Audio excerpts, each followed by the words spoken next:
ah ñun ñu ngi Bignona nii voilà léegi Bignona jël nañ seen wàll dugg nañ ci combat bi tey on nous a délogé ce matin jotuñu def cours gis nga boy ñu ngi ci les artères là di taal voilà les gendarmes sont de l'autre côté lii moo fi am.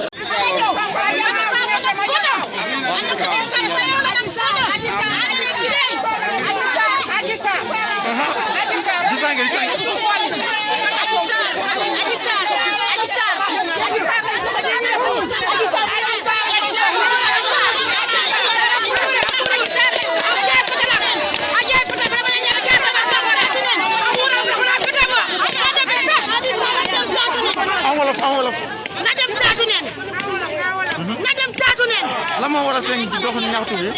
la moo waral seen doxu ñaxtu bi Sonko bi ñu tuumal moom la ñu bañ tuumal biñ ko tuumal bëgguñu ko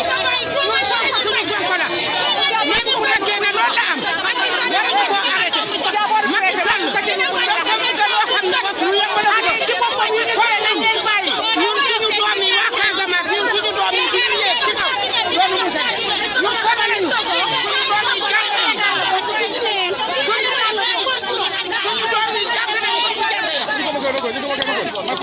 suñu doom yi jàng nañu fu jàng di yem waaye ñoom bëgguñu nguur gi bëgguñu suñu doom yi yëg ci kaw loolu mu tane bu dee sëy rek ñun ñoo leen gën a sëy ndax ñun sonn nañu ñoom dañuy tëdd ci école yu nooy yi bu ñu jógee rek même bu ñu nee examen ñu ne doomam bi jàng nga seet ko ci kaw état ñun suñu doom yi nga xam ne def nañu nii duñu am loolu moo ñu tax a jóg Sonko na jeex te kalañ ko kii ko tuumal bu gën a ñu mu sànni seram bi barke Casamance bi